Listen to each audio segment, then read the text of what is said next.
Bonjour tout le monde, c'est Anaïs. Aujourd'hui, nous allons peindre des fleurs blanches. Ces fleurs blanches sont souvent un gros challenge à l'aquarelle. Je vais donc vous expliquer quels sont les 3 mélanges de couleurs que j'utilise le plus souvent pour les peindre et comment je m'y prends pour peindre ces fleurs en 2 couches et en utilisant les feuillages pour les faire ressortir. J'espère que cette vidéo vous plaira et je vous dis à très vite. Donc nous allons commencer, j'ai une feuille de papier Canson XL pour pouvoir faire des mélanges de couleurs, donc un papier en cellulose. Et je vais commencer par vous expliquer les 3 mélanges que j'utilise la plupart du temps pour peindre mes fleurs blanches. Ce sont 3 exemples, mais au final, il y a vraiment plein, des dizaines et des dizaines de possibilités de couleurs. C'est à vous aussi de trouver les nuances qui vous plaisent le plus. Mon premier mélange que j'utilise vraiment la plupart du temps, ce sera beaucoup d'eau, du blanc et du gris clair. Alors moi j'ai ce gris clair sur ma palette qui va très bien, mais si vous ne l'avez pas, c'est pas grave, vous pouvez utiliser soit une petite pointe de gris de Payne, soit vous pouvez faire un mélange de bleu outre-mer et terre de Sienne brûlée, et ça vous donnera un très joli gris. J'utilise le blanc parce que j'aime bien le côté laiteux que ça donne au mélange, et vous voyez, on obtient cette teinte gris très très très très claire, et vous verrez à l'étape suivante comment est-ce qu'on peut utiliser cette couleur-là pour pouvoir peindre nos fleurs blanches et ne pas avoir des fleurs grises. Le deuxième mélange que j'aime beaucoup utiliser, c'est une fois de plus beaucoup d'eau, encore une fois de plus une touche de blanc et une petite touche d'ocre, voire même de marron ou de sépia. Et ça va donner une teinte, voilà, un petit peu marron ocre. Vous savez que les fleurs blanches, elles ont toujours quand même une nuance, elles sont rarement tout à fait blanches. Soit elles tirent un peu sur le rose, soit elles tirent un peu sur le marron, sur le ocre.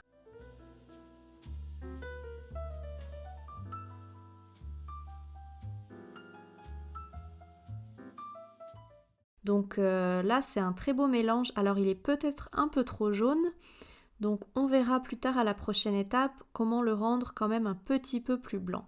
Mais vous voyez, c'est quand même un très beau mélange, une fois de plus, très clair, très passe-partout. Et mon dernier mélange, ce serait pour faire des fleurs blanches qui tirent un petit peu sur le rose. J'aime beaucoup utiliser ce mélange. Et une fois de plus, on a la même base, beaucoup d'eau, du blanc, une petite pointe de rose. Alors dans mon cas, j'ai mis du rose permanent.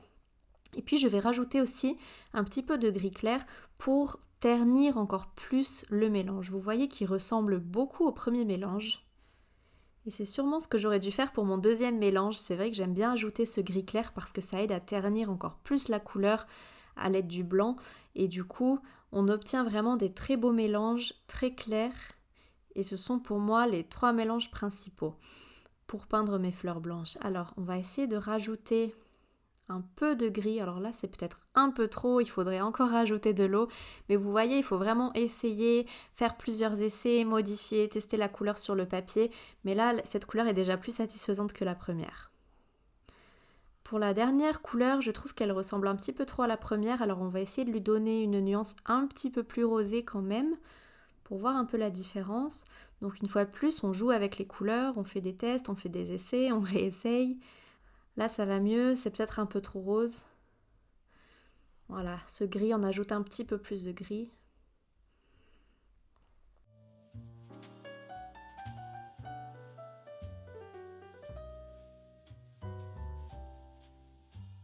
Voilà donc mes 3 mélanges. Alors, on récapitule. On a un blanc plus gris, donc gris clair. On a un blanc plus ocre plus gris, plus une toute petite pointe de marron ou de sépia. Et un blanc plus du gris plus du rose, donc rose permanent dans mon cas. Dans les 3 cas, dans les 3 mélanges, de l'eau, plus, vraiment beaucoup d'eau parce qu'on veut vraiment obtenir un mélange très dilué, très clair. Donc maintenant que je vous ai expliqué les mélanges que j'utilise, je vais vous montrer comment je m'en sers pour pouvoir peindre mes fleurs. Parce qu'on a des mélanges de couleurs, gris, ocre, rose, mais on n'a pas envie de peindre des fleurs grises, ocre, rose. Donc c'est vraiment le gros challenge, c'est d'arriver quand même à avoir cet effet de fleurs blanches tout en utilisant des couleurs qui ne sont pas blanches. Donc on va refaire un petit peu de mélange pour en avoir assez pour peindre nos fleurs. Je rajoute un petit peu de rose et on va commencer par ce mélange-là. On va commencer par une fleur donc grise qui tire un petit peu sur le rose. Alors c'est important d'avoir assez de mélange parce qu'on va passer 2 couches. Donc il faut être sûr qu'on ait assez de peinture pour pouvoir faire les 2 couches. Et en fait, ce qu'on va faire pour peindre des fleurs avec ce mélange, c'est que on ne va pas peindre tous les pétales, on ne va pas peindre toute la fleur en utilisant notre couleur comme on le ferait par exemple pour peindre une fleur rose, et ben on écraserait notre pinceau contre le papier pour pouvoir obtenir un pétale complet.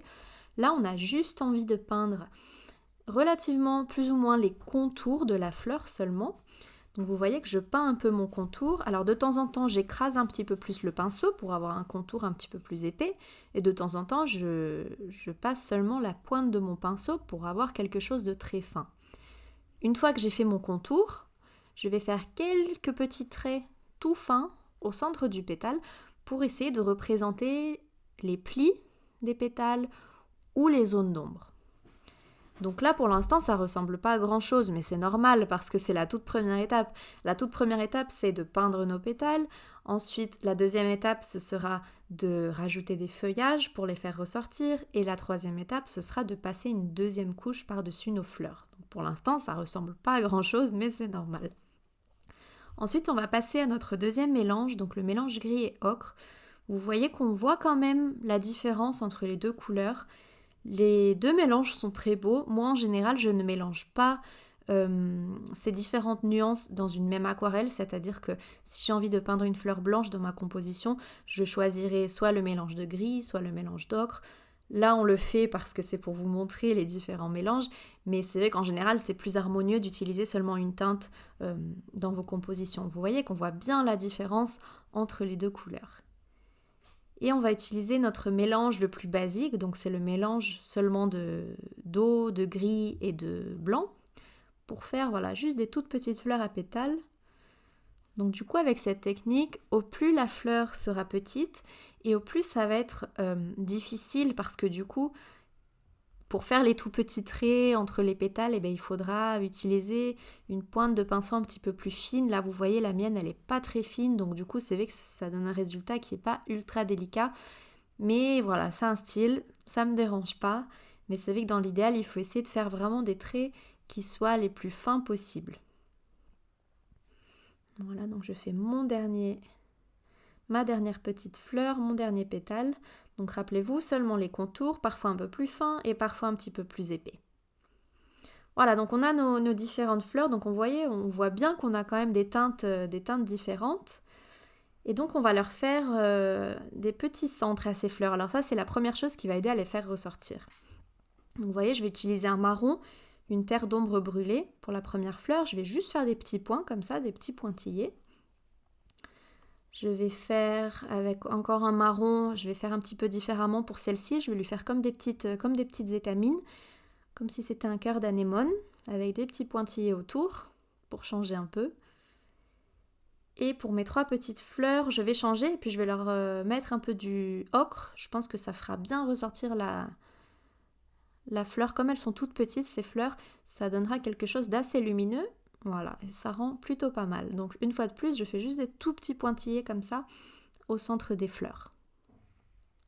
Donc vous voyez que là, ça aide déjà à bien faire ressortir la fleur en elle-même et on a avancé déjà d'un pas dans notre composition.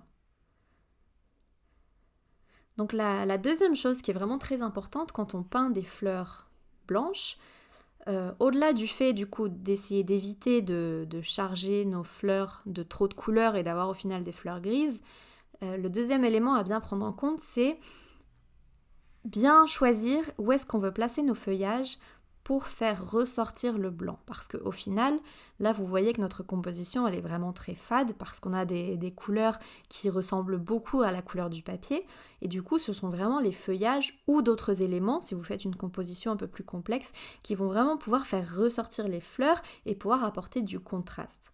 Donc je mélange différents types de verres, j'aime bien avoir toujours 2 ou 3 verres pour rendre la composition un petit peu plus intéressante et puis essayer de faire plusieurs formes de feuillage.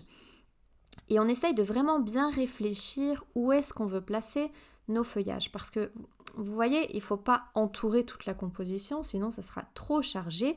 mais on a quand même envie d'entourer la plupart de nos fleurs justement pour les faire ressortir. Donc c'est parti, j'utilise mes différentes teintes de vert et puis je vais disposer mes feuillages tout autour de mon bouquet.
Voilà, donc ma composition est telle qu'elle est terminée. Maintenant, ce que je vais faire, c'est que je vais rajouter ma deuxième couche.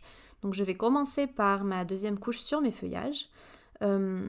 C'est ça qui va aider à apporter encore plus de contraste. Alors je reprends la même couleur que j'avais déjà utilisée pour ma première couche et je rajoute seulement quelques coups de pinceau, par exemple à la base des feuillages, là où les feuillages sont soi-disant cachés sous les fleurs, ou au niveau de la pointe des feuilles. Voilà, je ne fais pas forcément sur toutes les feuilles, j'adapte un petit peu et j'essaye de voir ce qui rend le mieux.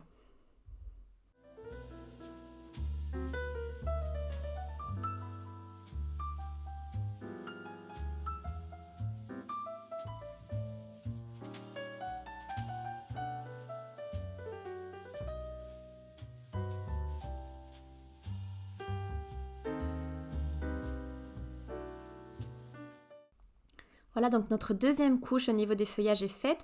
Vous voyez que j'ai rajouté des petites touches de vert entre mes fleurs pour éviter d'avoir des espaces blancs. Et maintenant, on va passer à une partie vraiment très importante du process et c'est la deuxième couche sur nos fleurs. Donc, très important, on utilise la même couleur à chaque fois, on essaye de ne pas se mélanger. Donc pour cette première fleur, c'était le mélange un peu rosé, la nuance de rose. Et ma deuxième couche, je vais faire un petit peu comme la première, c'est-à-dire que je vais repasser un peu les contours, alors avec des traits beaucoup plus fins, pas forcément tout le contour du pétale, la moitié du pétale par exemple, et de nouveau je vais faire des petits traits, soit à la base du pétale, soit au niveau extérieur. Et une fois de plus, j'essaye d'imaginer un petit peu où est-ce que pourraient se trouver les zones d'ombre, où est-ce que pourraient se trouver les plis des pétales, et vous voyez ces 3 pétales là déjà que j'ai fait, ça apporte vraiment énormément de réalisme.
Voilà, ma composition est terminée, j'en suis très satisfaite. Je pense qu'il y a des dizaines et des dizaines de manières de peindre des fleurs blanches, mais celle-ci est la mienne et je trouve qu'elle marche vraiment très bien, en tout cas pour moi. Donc j'espère que cette vidéo vous a plu et je vous dis à très bientôt.